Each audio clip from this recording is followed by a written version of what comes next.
This episode is brought to you by Shopify. Upgrade your business with Shopify, home of the #1 checkout on the planet. Shop Pay boosts conversions up to 50%, meaning fewer carts going abandoned and more sales going cha-ching. So if you're into growing your business, get a commerce platform that's ready to sell wherever your customers are. Visit shopify.com to upgrade your selling today. Hey everybody, just a quick note before this special bonus episode. So I wanted to have Boston Globe sports columnist Dan Shaughnessy on the podcast for a few reasons. First, weirdly, I feel like he and I have similar jobs sometimes. 2, he's been a longtime supporter of love letters. And 3, we actually have a couple of sports-themed episodes coming up early next month, so it felt appropriate. Shortly after this interview, Dan had emergency heart surgery. He's now recovering at home. I knew he'd be bored, so I sent him some sports-themed romance novels to read as he mends. I know that many Globe readers are eager to have him back in their lives. Listeners, I hope you enjoy my conversation with this big personality. And Dan, if you're listening, get well soon.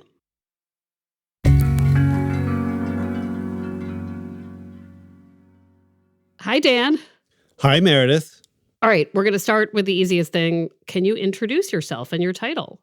My name is Dan Shaughnessy, and I'm a sports columnist for the Boston Globe. And how long have you been doing that job? I've been a sports columnist since 1989. I came to the Globe full-time in 1981. This gets more embarrassing. My first Globe story was in 1973, so a long time. How many professional sports games do you think you've seen in person? Well, it's thousands, so I'd have to, 3, 4, 5,000. I'd have to get my calculator out. Okay, before we get going, I want to start by explaining why I wanted to have Dan on the show today. Love Letters, the advice column, turns 15 this year. That means that for 15 years, I've been thinking about other people's dating, relationship, and single life problems. If my math is right, I've answered well over 3,000 letters. Dan is also a longtime columnist, and a controversial one sometimes, who's written about sports issues absolutely more than 3,000 times. He's Dan Shaughnessy of the Boston Globe. Dan Shaughnessy, our pal, Hall of Famer. The Boston Globe columnist who riled up the whole city before the game. There's this Venn diagram where our work is quite different, but in the middle, we can be weirdly similar in what we have to do and how we have to think. No 2 games are alike, no 2 seasons are alike, and in your case, with these situations, no 2 are alike. Also, we have some sports-related episodes this season, so Dan seemed like an excellent guest. And I should say that you know none of these questions in advance, which I love. That's the truth. This is candid. Yes. This is as candid as it can get. Yes. Okay. From the very start of my doing this column 15 years ago, the most common type of employee to come up to me at my Globe desk and talk to me about love letters or email me about love letters came from the sports department, sometimes in secret, sometimes just in public. Our former sports editor was constantly asking me about certain letters, certain dating issues in the world. Is this what modern dating is like? Why do you think the sports department has been so interested in this content from the beginning? Well, Meredith, I just remember you were like a little kid out of college sitting over near us in your little chair over there. And I used to come in very early to do a radio show next door. And I'm like, who's that? Why is she in here at this hour? And then you turned into this rock star of love letters and multi-platforms. So who knew? But so for me, it was just walking by your desk and saying, what's she up to and all that. And there's sort of a, sports and entertainment. I know you're not strictly entertainment with everything you do, but you do delve into that area. And there's always been a lot of commonality. We've had Tom Brady, which brings in Giselle, and now you have Travis Kelce, which brings in Taylor Swift. And there's always been kind of a cross-pollination of sports people with your world of love and entertainment. I totally forgot the seating arrangement, which is that when I first got hired to move downtown at the Globe, they didn't have a desk for me. So I think I sat next to our hockey writer at the time. Listen, I went to Syracuse and I didn't give a shit about sports. And suddenly I'm in Boston where I don't give a shit about sports, except for the fact that I care about things that make people emotional, which means you have to care about sports because I'm watching friends cry about sports and find the greatest joy about sports. So for me, it was always about, well, how is it like music and the arts? How is it like the love lives we have in our world? And overhearing you guys, and it was, I mean, I hate to say it was more often than not men, and I think it's been a predominantly male, just world, although that does seem to be changing. I learned a lot. I learned a lot about like the passion that people can have for a team, a fantasy team, the loyalty people can have. I feel that way about people. They're just not athletes. But anyway, it was a cool experience as a young reporter to care about the arts and love and relationships, and to figure out it was kind of pretty similar. Absolutely. I mean, you can't live in this region the last 20 years and not pick up on it a little bit, even if you don't care about sports. I'm married to someone for 42 years who does not care about sports. It's fine. But my wife will say to me, what time are the Patriots playing on Sunday? And I know the reason she's asking that is that's when she goes to Star Market, because there won't be anybody in the friggin' store. So these things matter. Yeah, there is nothing better than the grocery store during the Super Bowl. It's like I'm like fucking dancing down the aisles. It's amazing. Okay, so people always ask me, aren't a lot of these letters the same? Breakups are breakups. Everybody's sad in similar ways. In fact, it's the universal feelings that make these letters so relatable. So how do you have a new take on all of these experiences? And what I tell them is like, every breakup, every first date is like slightly ever so different. And I wonder if you feel the same way when you go into spring training or whatever sport every year and say, is this same shit, different day? It probably feels just slightly different every time. And I wondered if you could speak to that about like, nothing's ever the same, even if it feels the same. Well, one thing that sports offers is we don't know the outcome. So, that's if you go to see King Lear, or you know who's going to die in the end. Hamlet, these things, the themes, the plots are there. It's the performance that you're rating. With us, it's the performance and the outcome. And the outcome is not known. It's predictable in many cases, but it's not known. There's elements of surprise. So as long as you do this, no two games are alike, no two seasons are alike, etc. There were times when, like, the Patriots got kind of predictably boring in a good way. The games were similar. They beat these tomato cans, I called them, and it got almost ho-hum. Here we are back in the AFC Championship. But quickly, now they suck, and you learn, don't take those things for granted. It's not always going to be like that. So we have something that those who cover the arts don't necessarily have, which is the unexpected outcome, not knowing. You can see the performance and the drama, but you don't know how it's going to end. And in your case, with these situations that you deal with on a regular basis, no two are alike, as much as it sounds like it many times, and you don't know what the outcome's going to be. Yep. You never know what the outcome is going to be. And yeah, I guess that's just the excitement of it all. And different obviously when you're dealing with someone's heartache, but I can never predict, even my own advice. I get letters back or responses back that are like, yeah, that advice wasn't good. And I'm sure we're both proven wrong quite a bit. Well, the people that are asking us, a lot of times they want to bet on the games, and then you're really on a slippery slope. I'm very careful to say, listen, you know more about this than I do, pal. I'm not going to tell you who to bet on, because that's not going to be on me. I want to talk about the parallel between grief and loss and emotions in sports versus actual romantic relationships. I don't know anything about the Patriots right now, except that they're not that good, and that Bill Belichick, our coach, is now gone. And he wrote a letter to fans that was an ad in the Globe, I think over the weekend. Yeah. All those who said Bill Belichick doesn't have a heart, he does.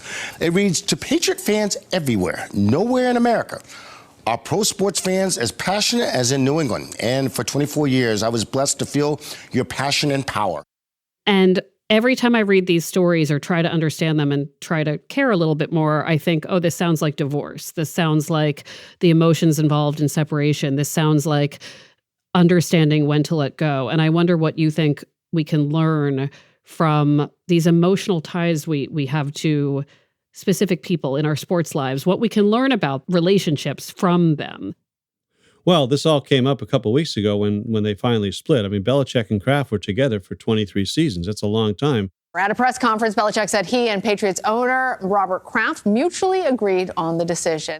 I knew it was getting frosty. I don't think it was ever great because I know both guys and I know what they think of things in general. There was a natural tension there but they worked around it and they worked magically for a long, long time. But that press conference, it was all, like you say, the language mutually agreed to part ways. No, Bill Belichick was fired. It's okay. That came under the Gwyneth Paltrow, which is conscious uncoupling, whatever. I'm like, don't call this something it's not. The man was fired. And Bob Kraft just hates to use that kind of harsh language because he wants everybody to like him. But no, he was fired and they made it look nice. But there's hard feelings there. There's bitterness. But anytime 23 years together, that's a long professional sports marriage, indeed. Have you ever heard of teams bringing in a therapist type, a counselor type to help with relationships, whether it's owner, coach, or player? I would say no. There's more now with psychological visualization for players, like think positive things. I'm not aware of experts in couples therapy being used to keep people getting along. I'm not aware of that.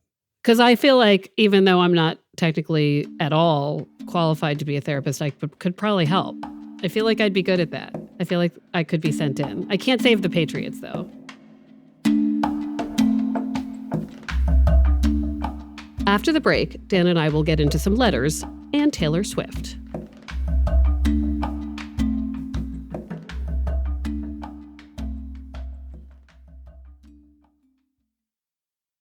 Here at Life Kit, NPR's self-help podcast, we love the idea of helping you make meaningful lifestyle changes.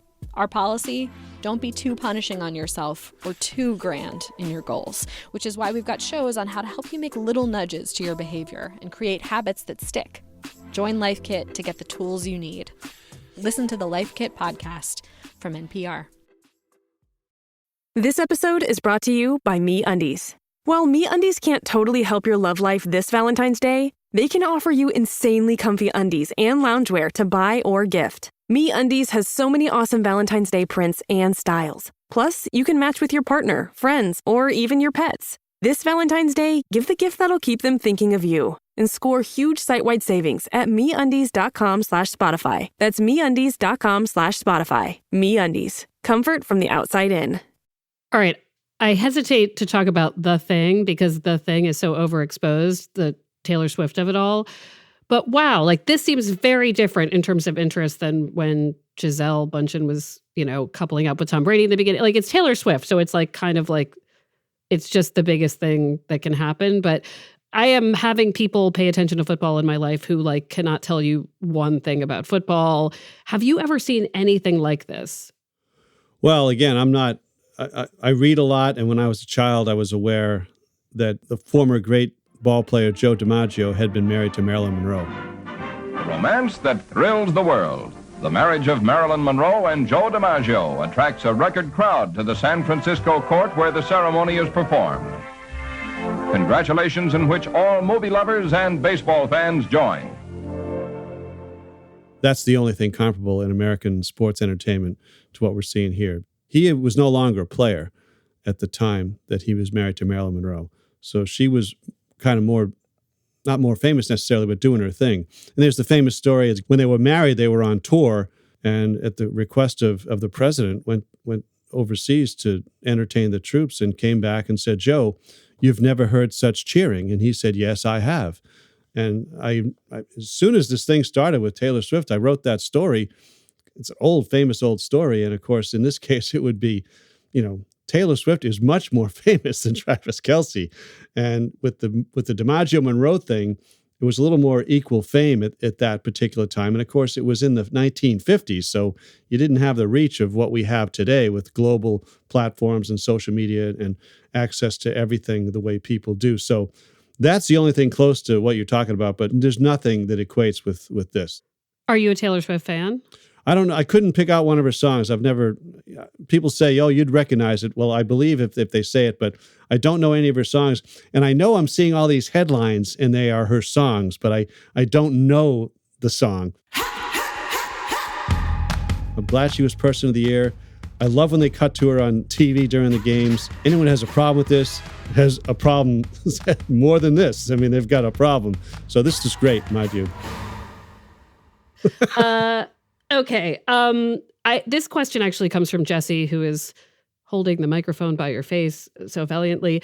He was talking about how a younger generation of people has a different kind of perception of marriage as it's like, why? It's just everything feels more temporary and more like, let's just all do what we can at any given point. And similarly, that they engage with sports in that way. They might not be a forever fan of a team. They might be interested in a player as opposed to a franchise. And I'm wondering if you're noticing anything about newer sports fans and how they approach commitment. Tell me about that. Okay, well, I have thoughts about this. So one is, you grow up and you are a fan of certain teams. Sometimes you choose those randomly. Generally, it's who your parents are fans of or where you are, what's around you. You grew up in Columbus, Ohio, you're an Ohio State fan. Around New England, you're a Patriot fan, whatever. Sometimes you choose the Dallas Cowboys randomly, you like the uniforms, whatever. Oh, okay. My opinion on this is that you stay with that for life. That's what you do. If you become a student, if you grow up here and you become a student in California, you don't become a Laker fan because you're going to USC out there. You just don't. You carry the Celtics with you. You take them with you. These are your genes. You have blue eyes. You're born with them. You have that the rest of your life. So I think in my view, it shows weakness when you switch allegiances because of where you went to school or where you end up living or who you're married to, whatever. No, you should be loyal to your childhood loyalties, hold them for life, cling to that, be small-minded, and just stay there. Now, what you have happening in this generation, and this is nobody's fault, it goes back to fantasy sports where you pick teams and you have a fantasy team, a guy from each team, a wide receiver, a quarterback, a running back, and then you end up rooting for individuals. This is rooting for yourself, but you abandon the team concept of rooting for your team to win. You just want your numbers to be high because I have this guy, my running backs with the Cowboys and my wide receivers with the Vikings and my quarterbacks with the Packers. I want all them to do well today. Well, that puts you in conflict in general. It's not being a sports fan. It's a betting metric. I'm not interested in that. That's been kind of poisoned the well of sports fandom, in my view. Fantasy sports has not been good for that. And of course, the betting thing just poisons everything because then it becomes it's your livelihood and you want action and you want the tension that comes with that. So you don't care if the Chiefs or Niners win. You just care that they score X amount of points or that they win by this much, which is not being a fan. It's just rooting for yourself, rooting for your pocketbook. You're blowing my mind a little bit because I never thought about the idea of being a sports fan teaches you how to just love something, whereas a lot of people now are rooting for themselves. Like that's such a different idea and sort of the opposite of what being a fan of something really is. What a bummer. Sorry. No, it's okay. I mean, listen, like maybe it'll all come back around. Well, and as a professional sports writer, I root for myself every day. I don't care who wins. Whatever's good for Dan is the best thing for me, whatever the best story is. And sometimes that will be the team losing. If the Red Sox have lost 18 in a row and the record's 19, it's better for me if they lose that 19th game because it's a better story that they keep this thing going. Whatever the best story is, we root for. For me, I root for the Red Sox because it helps financially, the city, I'm great for them and all that. But like, there are all these reasons. I also root for the Orioles because I'm from Maryland and like anything that can help Baltimore thrive, I'm right. like, I'm all in, right? But I can't tell you, if you ask me who's on the Orioles, I would say Cal Ripken was, and then end of sentence. I don't know anything about that, but makes sense. Okay, totally shifting gears. Have you seen people make surprise marriage proposals at sporting events? Oh, yeah. And that's a bad play now. You got to stop doing that because... Okay, I wanted to know, what do you think about it? How do you feel about it? It's presumptuous and it's risky. I mean, in most cases, it's a man proposing to a woman, and you're putting the poor woman on the spot. She's on the big board. So you're presuming she's going to say yes. What if she doesn't like you? Now you got all this pressure. She's going to say no in front of everybody. I don't like it. It's been overdone. It's overplayed. It was good the first couple hundred times, but now it's hackneyed and risky, and it's to be discouraged, I would say. And I wouldn't appreciate it if I were on the receiving end of that. You do that in private. Do that in your own time. We don't need to see that. Totally agree. Dan, before we move on to a quick part 2 of this, do you have any questions for me about love letters, the column, the podcast? I just think everything you do is great, Meredith, so I would never question anything. I love that. I said there was like some fear in your voice there, and that makes me feel really proud of myself. Okay, so I wanted to do something which is harder, and then we'll be done, I swear, where I'm going to ask you 2 questions that came into me in the column, and I want to know how you would answer them. So that this is going to be the harder part. And feel free to spot, if you were like, wait, I don't want to say that, let me start over. I just want to see, because we actually years ago had members of the Bruins, so many years ago, answer questions, and they were like weirdly good at giving love advice. So I just feel like sports people are good at this. Okay. This is a recent letter from a guy who asked me, is it wrong to only want to date younger women? I'm in my mid-30s, and most of my male friends are in long-term relationships. They all want me to be dating more, but I'm not interested in dating the women they suggest. And basically, this letter writer goes on to say, I've got nothing against older women. It's just that they tend to want to move way more quickly into marriage and then children. I've only ever really dated and hung out with younger women, and we seem to click better. Is it wrong for me to want to pass up on older women and peers and people his own age when friends and family try to set me up? Or do I just need to grow up? What would you have told this person? I would say just keep your mind open. You don't know when the person who is good for you is, what difference does it make how old they are? You just can't have that bar like, oh, I'm not going to spend any time with you or talk to you because you're over the bar. You're too old. I would just be open to everybody, and I think you're don't limit yourself. That's what I would say. Okay, all right. Here's the second one. I'm a woman in a happy 30-year marriage, but something has happened that is creating turmoil in my heart. Out of the blue, I received a card and photo from a man I was madly in love with prior to meeting my spouse. I met and fell in love with that man over 40 years ago when we were in our 20s. He cared about me too, but the relationship fell apart because his parents disapproved of me. Eventually, he married someone I presume his parents approved of, but that marriage is no more. The card I received makes it clear. I don't know if he's divorced or if his wife died, and I don't want to press him for details. Receiving his card has destroyed my peace of mind. I cried more than once. It made me realize I still care about him. We live on separate continents. Am I crazy for fantasizing about seeing him? Not having an affair, but just seeing him? Or am I kidding myself? Is friendship possible in such a situation? Boy, that's a lot there, Meredith. I'd be fine seeing him, but you can't make that happen when you're in different continents. And I would just get that out of your head. I don't think it was very fair of him to reach out if you're still in a married situation. It wasn't very nice of him. And well, if he's no longer married, right. She is. But so you're saying he shouldn't have reached out at all? Yeah, if he's fetching to reconnect, it's a little disrespectful of her and her marriage that she's going to drop everything and come back to him from 40 years ago. Well, here's the question. 30 years later, however many years later, is it okay to approach someone saying, hey, I thought about you and, maybe we can have some sort of friendship? Is it that many years later? I'm like, no, not if she's married. It's okay. It's dopey. Okay. All right. That's interesting. I think we're living in a world I see where more exes are friends, but perhaps if you haven't already established that friendship, it's weird to start now. I don't know. It's an interesting thought. But I like that you have definitive, quick answers. You're not messing around. Well, this is great. I'm so happy to talk to you because you're just the first person I think of when I think about columnists who've been thinking about the same kind of stuff for a very long time.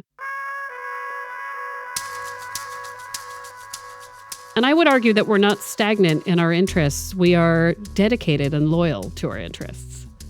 Well, you've got to keep evolving and you got to keep paying attention. You can't, with what we do, if you think you haven't figured it out, that's trouble.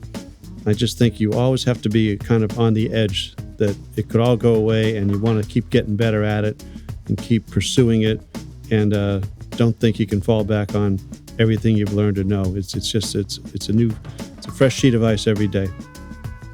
All right. Well, thank you so much, Dan. This is a treat.